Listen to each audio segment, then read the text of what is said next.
What's going on, everybody? I'm DJ Sixsmith. You're watching The Sit Down. If you're looking for something good to listen to, Ramona Shelburne's got the hookup, the Sterling Affairs, ESPN's 30 for 30 podcast series. Nice to meet you. Thanks for having me on. Thanks for listening. Of course. This was incredible. I mean, so many different twists and turns, and you lived it, you covered it, you went all in on it. To you, what is the wildest part of this whole crazy saga here? So, I mean, for me as a reporter on the journey, like, I always had fun chasing the paparazzi element of it, right? Yeah. Like, you know, following the tracks of TMZ. I really liked the part. One of the things I thought was really important about the story was that TMZ broke this story. Yeah. This was one of the biggest stories that legitimized TMZ back in the day. It was this and Michael Jackson's death. Right in and around the same time. It was actually the same reporter who broke both of those stories, and his name is Mike Walters. Yeah, that's right. It took me a while because I called TMZ. They don't really like to talk about their scoops. They don't really like to talk about how they get things and whether they pay for it or not. Right. But I ended up calling like 5 or 6 of the paparazzi. I just know paparazzi guys in LA. They're good guys to know, Sure, right? absolutely. Like, especially because there's such a crossover with sports and scandal sometimes. And so I texted and called a couple of my paparazzi friends in the industry. And I was like, do you know who got the tape from TMZ? Like, who at TMZ broke it? And they were like, you need to talk to Mike Walters. And so when I tracked Mike Walters down, he has his own company now called The Blast. That's right, yeah. And it's kind of like a rival company to TMZ. And I was like, Mike, I heard a story that you were the guy who broke the V. Stiviano tapes. And he was like, yeah. And he was walking me all the way through how he got them, how he verified them. He had no idea who Donald Sterling was. He didn't know who he was, yeah. That was never heard of him. Yeah. He just knew that he was a rich, powerful guy and he was important. And then when he heard the tape and it was so vile and gross, he was like, this has to be heard. And so I remember when he was telling me this story, like, I didn't even know who Donald Sterling was. And it kind of got me thinking, like, how different this world is, where Donald Sterling had been a deplorable owner and person for a long time. There's all these sorts of stories that are pretty icky to listen to in the podcast of the way he treated his players and the things that he subjected them to, and nothing ever happened. And so when I was writing this and deciding how to tell this story, it's like, I think the North Star for me was always like, why was it this tape? Why was it this mistress? Why was it this scandal that finally brings him down after 30 years of this? Yeah, the Department of Justice got involved in the mid-2000s and still nothing was done. Nothing. Crazy. I mean, Donald Sterling, if you ask all of his former players, like from every different era, from, you know, the 80s, the 90s, the 2000s, there's all sorts of uncomfortable Donald Sterling locker room stories. Yeah. Where he goes into the locker room with a group of his rich friends and ogles the players and is like, ooh, look how strong they are, and look at their muscles. And they're like, these are like this is super professional uncomfortable. Super uncomfortable. And these are professional athletes, like proud men who are being ogled by their owner as they're walking out of the showers. Yeah, and Blake Very Griffin cringeworthy. reliving the white party too. Like, you know, and there's this scene where I actually showed Blake Griffin a video of himself being sort of paraded around at one of these parties that Donald Sterling used to throw. And I said, you know, what do you think when you watch this again? And, you know, Blake was a rookie at the time. Yeah. He didn't really know any better. Like, he was just like, whoa, this is kind of weird. And he's like, oh, it's just so cringeworthy. And I go, who was going to tell Donald Sterling how cringeworthy it was? nobody. Yeah, he's the owner. Yeah, nobody's checking that guy. And I think that's really what this story is about and why it's important to go back 5 years later and look at this, because I actually think we would say something now. Yeah. I think players, Totally. between social media, the media climate that we're in, the player empowerment era that we're in, I really think that this kind of behavior would have been called out very publicly by numerous players many times over. Well, this era. I was really thinking about that because I forgot how they took off the warm-ups and threw them in the center. Like, 5 years later, it's a totally different situation. Like, that was really just the beginning of everything. So now, you know, there was this separation between players and owners where, like, the owners still felt like they were the most important people. Like, they had all the power and leverage over their players. In this documentary, we look at the power and leverage he has over the entire city. In the way he sort of gentrifies the city and raises rents in certain areas. He buys up all the apartment buildings along Wilshire Boulevard out there in LA. But they're kind of tacky too, which is the funny part of everything. Yeah, I mean, literally, like, if you drive down Wilshire Boulevard, which is like a main thoroughfare in Los Angeles, you know exactly which one are Donald Sterling buildings, right? Because they're all the same. They all are like, you know, sort of beige or tan color, and they have some white trim, and there's some sparkly letters, and they all have signs out front that say ultra luxurious.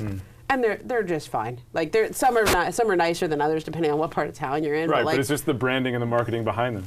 Yeah, and they all say Sterling on them somewhere, and it's some combination of Sterling Ambassador, Sterling International, like and he's just a character for the ages. But I think what we've seen in our world just the last 5 years really is men like this who have absolute power and then abuse it.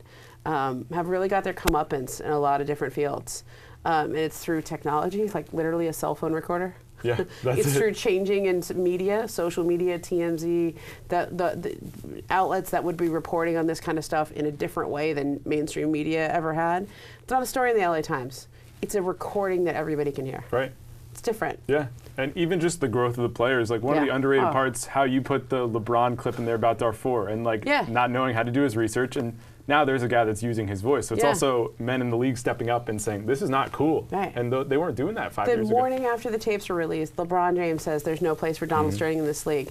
And once LeBron says it, it was like every other player could say it. Right. Every other player, it was like he had opened the door for everybody else to voice their opinion and say things. And like, just, it was actually kind of hard doing some of these interviews with former players, because I remember Matt Barnes telling me this, like, he's like, look, I'm not LeBron. Like, I'm a role player. I can't speak out. I can't say things like that. Otherwise, nobody's going to want me to be on their team. Right. Like Matt is a guy who has experienced racism in his life. Like, there was an incident with his sister, and then the Klan came to his high school and started burning swastikas into the ground. I mean, it was covered internationally back when he was in high school. He was a two-sport star in football and basketball at a high school in Sacramento.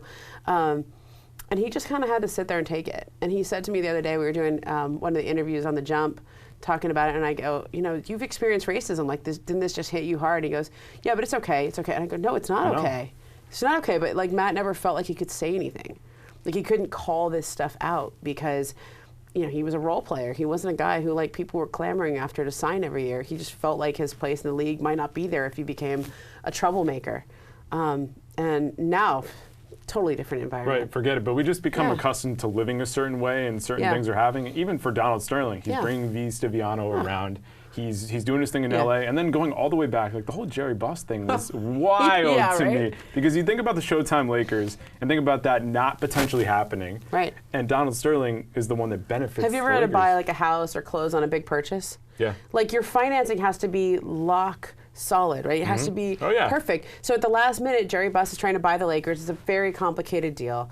$67.5 million, which back in 1979 was a lot of money. But it wasn't just the Lakers. It's the Lakers, the LA Kings. It was the Forum down in Inglewood. It was like some ranch up in Fort Tejon. Okay, like it's like it was everything. Random empire. But Jack Kent Cooke was getting divorced, and it was the most expensive divorce in California history. So he had to sell off everything so they could split the proceeds down the middle, community property, which is kind of ironic in terms of the other Sterling case that ends up happening.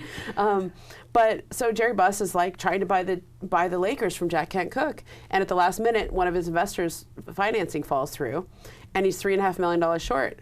So who does he call in the middle of the night? Good old Donald Sterling. Donald Sterling, a real estate buddy in LA, who comes through. They go to the bank together at 8:30 in the morning, and end up, closing the deal for the Lakers. And instead of just getting a piece of the Lakers, Donald Sterling says, I'll take some of your apartment buildings in Santa Monica. So he takes 11 of Jerry Buss's apartment buildings and kind of gets sort of like a pass to go to the Forum Club and Laker games that whole first year. That first year was pretty awesome, though. Yeah, I'd say so. Magic Johnson's first year, and they win a title where, like, it's Showtime, it's the fabulous Forum, it's the Forum Club, which is like Studio just 54. Popping, I grew up in LA, so like even just to go to the Forum Club is like, oh, it's a big deal. Yeah, like it's not the kind of place that you can like buy a ticket to. No, it's got somebody be an has to invite you. Yeah, and people would like call the offices of the Forum just trying to get on the list for weeks. So Donald Sterling was one of the first guests, one of the main guests that whole first year, and he got a little taste of it, and it was like, if Jerry, I'm the one who lent Jerry the money to close this deal. I'm way richer than Jerry. I should have all this too. The egos and the jealousy involved with all this, because even the Magic Johnson angle of everything, all those years later. Like, why is Magic Johnson such a trigger for him? Like, Magic Johnson is in the Instagram photo that V. Stiviano takes that sets Donald Sterling off. And then in the interview with Anderson Cooper, where Donald Sterling melts down, it's over Magic Johnson. Yes. why is he such a trigger for him? It was so personal every time Magic Johnson was brought up in a favorable light. And the more you dig into his history, into the relationship with Jerry Buss, the more you realize there was a major inferiority complex and insecurity that Magic Johnson really triggers for Donald Sterling. I watched the Anderson Cooper interview over again, and it's as weird as you remember. Cringeworthy. That one, and then I watched V. Stiviano and Silly Barbara Rabbit. Walters. Barbara Walters going, what? Excuse me? There's some amazing behind-the-scenes stories of how those interviews were set up. So I've had a lot of like the lawyers who were involved tell me stories of like people were like posing, because it was the hottest interview. Like who was going to land the Donald Sterling interview? Who was going to land Shelly Sterling? Who was going to get V. Stiviano? And there were like people posing as reporters. There were people like, I heard like people used to go over to Donald Sterling's house and like pose as something else to go get entree into his house just to try to get to book him for a interview. But he ends up doing Anderson Cooper, and it was like the strangest thing, because there was like at one point he almost did the interview with Anderson Cooper at the same time he was going to do that V. Stiviano was going to do Barbara Walters. Like they were, I think they were like at the same hotel at the same time. And like V. Stiviano's lawyer got into like a little argument with Donald Sterling. Like he was trying to say like, here's what you should say. Blah, blah, blah, you can't make this stuff up. It's insane. It really is. It's like Real Housewives of Beverly Hills, but for real. Yeah. And you spent a ton of time with Shelly Sterling, and I'm going back and forth just trying to figure out how to think about her. And I still don't know. I don't even know either, honestly. But to you, what is most fascinating about her role, her marriage with Donald, just everything with her? So I had always thought of Shelly as, I watched this Woody Allen movie called Blue Jasmine, and there's a character in there that Cate Blanchett plays where she's sort of knowingly complicit in this hedge fund guy, who makes this kind of a Madoff type character, Bernie Madoff type character. And then obviously the feds take him down, and she's sort of left with the wreckage of their lives. Like they take all their houses and all their trappings of their wealth, and like all of these moral compromises she had made by looking the other way and sort of pretending that he wasn't a bad guy come back to face her now because she's got to make her own life. And I kind of thought of Shelly like that for a while, like, oh, well, yeah, she's complicit. Like she knew what he was doing, but she liked the life, and she just kind of tried to tell herself. I think it was a little more than that. I think so, yeah. We got to give her more credit. Yeah. I think she's a major force behind their businesses, behind their real estate empire. She's implicated in the Department of Justice housing discrimination lawsuits against them. So I don't think you can exonerate her from any of their behavior in real estate or in business that is really deplorable. I don't think you can. But what I will say is, and this is why I was always so drawn to her character, is like when things go bad for Donald, and she has this moment to do the right thing, which is to sell the team, to get this over with. She does not only the right thing by selling the team, she does it in a really hard way. It must have been really hard for her personally, because, they weren't divorced yet. They were separated. She was waving up a divorce petition and all that. But she has to get her husband declared mentally incompetent, and it has to be public. Like, this wasn't just going to happen and no one would find out how she pulled it off. Like, this was very public. The testimony of the experts is public. They have to go to court, and she has to face him and watch him kind of melt down on the witness stand. Call her names and stuff like that. He called her a pig in open court. I remember sitting there when that happened, and it was kind of like, wow, like she really did all that. And so you kind of gave her this credit of like, okay, you're complicit for 60 years in this terrible behavior and business practices, but like when you have this moment to do the right thing, you do it. Except that when we find her 5 years later, it's like nothing ever happened. Right. And she also pushes that number to $2 billion with Steve Ballmer, too. Like, she clearly had an agenda going. Oh, there's a lot more going for her. Did you stay for the ending credits? Of course. Yeah. A little Easter egg at the end, a little Marvel Comics ending. Wasn't expecting that. It was kind of like, and I remember the ending where she kind of suggests that maybe she's quite a bit more of a mastermind than we ever thought. Like, she brought it up. Yeah. Like, I didn't ask her anything about that. Like, it's amazing. You get somebody talking and they just start to delayer a little bit. We were like done with the interview, and we're like taking the mics off and everything, and then she goes, "Oh, did you ever see The Wife?" And you're like, "What?" That's why you keep the tape running. Like, what? So I don't know. I mean, me talking to people who know them for years, everyone who knew them really well said to me, Ramona, the Sterlings have done this before. They are really sharp. They're really good at business. One person even suggested the whole getting him declared incompetent and selling the team out from under him, that's a negotiating tactic. Sure, yeah. I mean, there are parts of this story that, I mean, I pushed her on it. She doesn't cop to it. Okay, I think all that stuff that happened 5 years ago was real, but I think that they've played this drama out many times over the course of their marriage, and this is the only time it's been as public as it is, because there were other mistresses, there were other lawsuits, there were other scandals. It's been going on for decades. Yeah, it's just, they've been going back and forth and back and forth and back and forth, and we all just got a little window into it in 2014. Yeah, and then at the same time also, like, that family had been through stuff. Like, they lost their son to a drug overdose, and the one scene that you have where Donald's not with Shelly and their son Eric is his name? Is that? Yeah. Scott, and he's with Scott. And so you have that Christmas Day scene, and there's Donald with V, and then Scott and Shelly are just by themselves. Like, that's weird. Yeah, I mean, the domestic conflict that really sets this all off is that V. Stiviano wasn't like the other mistresses. She didn't really know how to behave as a mistress. Like, she was in Shelly's face. And she's throwing in her face, and she's threatening her position, and she's threatening, I'm going to be Mrs. Sterling one day. And they have this argument on Christmas Day where they're at the house, and V kept calling. And, like, they're around, all the family and the kids are there, and it's, like, really inappropriate. It's really gross, and they're having arguments. And it got to the point where, like, one person who observed the whole thing said Scott had to step in and separate them before it got physical. And it was really awful. Like, it was an awful scene. And then 6 days later, Scott dies of a drug overdose. So they have this, like, blowout fight. Scott dies of an overdose. And then instead of comforting Shelly after her son is dead, Donald is off with V, growing even closer to her and rubbing it in Shelly's face even further. Just some crazy stuff. I want to talk about Doc Rivers because he has to talk about a lot of this, and he's kind of thrown into the mix. And 5 years later, he comes across as, like, handling the situation properly, like listening to the guys and also dealing with it. So what was it like talking to him and just learning about everything he went through? It was interesting with Doc because I think a lot of people with the Clippers, like, would be really happy to never talk about this ever again. Sure. Like, they hate this just topic. Officially put it to let's bed. just pretend that he's not there, exactly. right? And Doc is still obviously the coach of the Clippers. He's not the president of basketball operations anymore, but he's still the coach.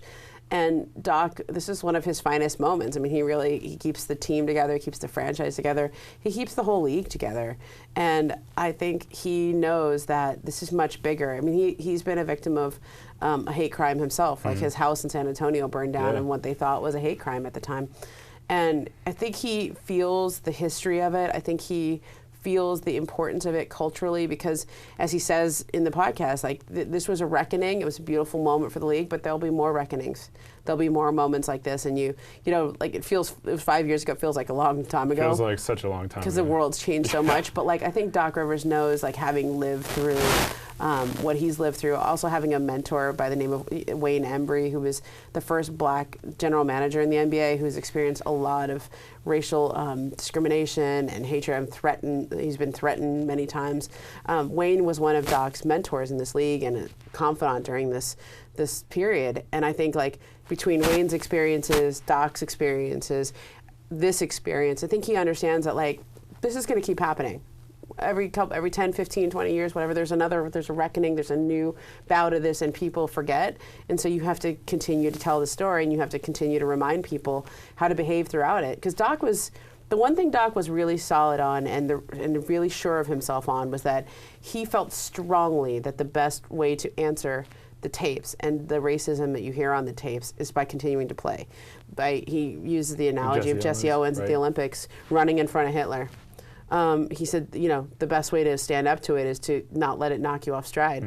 And he felt very strong, even though other people felt equally as strongly that they should have boycotted and had a John Carlos moment, right? And you know, they were in Oakland. It's like the home of the Black Panthers. Mark Spears mentions that. He's a great perspective. So there's players on both sides. Like Andre Iguodala really feels like they should have boycotted, that they should have made a stand. It would have lived forever, you know, if they did that by walking out and not playing that game, whether it was Game 4 or Game 5. But you know, Doc Rivers feels equally strongly that they should not have boycotted, that they made a strong statement by playing. You you know, they did what they did, and then Adam Silver comes through and bans him for life, and it was kind of Adam Silver's finest moment as NBA commissioner. First huge moment you have to deal with. This is his finest moment, so he gets to have the moment, and maybe not the players quite as much. People sort of forget even what they did to protest. They're like, yeah, they did something with their jerseys. That's what I was telling you. Yeah, it just didn't stick. It wasn't like a big iconic thing. No, but what Silver did is the biggest thing in all of it. And so instead of the players having the visual, the moment, it was Adam. But I think that in terms of the legacy in the league, like this goes down as like the change from when the league went from owners on one side, players on another, to where they became business partners and they started working together. And the Clippers actually won that series, which you forget about too. It was like the last time somebody beat the Warriors before they became the Warriors. Yeah, because I was like, wait, 2014, Kerr's not there yet. That was Mark Jackson. Yeah, that's right. That was like the baby splash by the way. There's so many different things that happen. Even Ballmer coming in, because you think about what the Clippers are now and getting Kawhi and Paul George, like if Sterling's still there, so much of this stuff is not happening. Okay, so the Clippers go from being the franchise that everybody wants to leave as a free agent as soon as humanly possible. To get paid. Yeah, to get paid because Donald's never going to pay you, and even if he does, you don't want to stay anyway. To the team that Kawhi Leonard signs with as a free agent, and by spurning the Raptors and the Lakers, and Paul George asked to be traded to. Like the team no one wants to play for, to the team, two of the biggest stars in the NBA. 5 years ago, even with Blake and CP and those guys, you would have said, no way. No way. It's crazy. It really is. So if you could have talked... Now you know why it's supposed to be 30 for 30. Now I understand why it's a series. So if you had hung out with V. Stiviano, because I know that you're racking your mind. I know. That's the one I wanted. What does that conversation look like for you? What are you focusing on the first few minutes? I'm so interested in the price of fame. And she seemed to be a person who, you know, she comes from this rough background. She works her way. She's like working at a food truck. You know, she obviously, you know, makes the choice to get involved with a much older married man as a means to having a different lifestyle. And without being judgmental of that, you know, she does get to be famous, but I kind of want to know if it was worth it. If there was another way that she would have been happier in her life, because she doesn't want to be famous anymore. She, you know, we reached out many times for her to participate in this. She's had opportunities over the years to like try to step back into the limelight, and she hasn't. She has a very different life now. So I think she adopted a couple of kids, and she wants to have a quieter lifestyle. That's what her lawyer told us, at least. And, you know, she's certainly not alone as somebody who comes to LA and Hollywood looking for a celebrity and feeling like that would be the way of making it in this world. Sure. She got a little celebrity. She got a little 15 minutes, but... Was it worth it? Yeah. Yeah, it's a big question. Lastly, I want to finish here because you talk to so many different types of people in this. And in your work, you are able to relate with a lot of different types of people. Yeah. And you've mentioned it, like being a woman helps, but I wonder also, you were an athlete at Stanford, you played softball. How has that impacted you in terms of your work? Oh, I think it's everything, right? Like you know, when I talk to players, I know how it feels to have been in that spot, to have like, you know, had a bad game at that moment, and like you know, the last thing you need is some reporter asking you if you screwed up. Like, of course you screwed up. You always know. Right. Like, you know what that feels like because you're always the hardest on yourself. And I always think that like, you know, we forget that when we talk about athletes. Like when I'm interviewing the Clipper players and like, why didn't you boycott? Why didn't you? You know, and Blake Griffin's like, because we never played for Donald Sterling, because we worked all year for this. And like, I totally get that. Yeah. Like, I totally get that. Like, Donald Sterling was a guy they ignored. They tried to avoid as much as possible. And so for them to like sacrifice anything they had worked hard for and were like trying to win for him, to protest him, I get it. Yeah, it's not like you guys are playing for your AD at Stanford. Like, it's not your president, I don't even know who they are. Exactly. You know, I know who my teammates are. Yeah, you're playing for your coach, like they're playing for Doc, you know? Yeah, I totally understood it, and I felt like I had an empathy for what they were feeling, because like everyone and their mother was calling them saying, you need a boycott. Yeah. I remember Jamal Crawford was like, you know, Q-Tip from Tribe Called Quest? The Q-Tip's calling me, telling you can't play. You guys got to boycott. I mean, like, none of them could even go to sleep because their phones were just ringing off the hook. It's crazy. So, I mean, I get it. Yeah. You know, and I also know what it's like to work really hard and then you get to the playoffs and something like that happens, because you work all season to get to that moment. Well, especially a team like that had championship aspirations for a couple of years. And probably goes down as one of the great teams to never win. Yeah. One of the real big failures. Like, you know, Oklahoma City, Seattle Sonics with Sean Kemp. The Clippers are in the top 5 for sure. The Lob City Clippers are right up there. Yeah. No, it could have gone a different way for them. Yeah. Well, we'll see what happens with these Clippers, right? We will. It's going to be a fun year for me in LA. I don't have to even leave the building between That's true. Yeah, LeBron you got LeBron, you got Kawhi. I love it. I've been on the road for 6 years covering the Warriors. It's about time. Finally get to have a good teams in LA again. You deserve it, Mark. Thank you. Well, it's been a pleasure. DJ. Thanks so much. Check this thing out, the Sterling Affairs 30 for 30 podcast, wherever you listen to podcasts. That's Ramona. I'm DJ. We'll see you next time here on The Sit Down.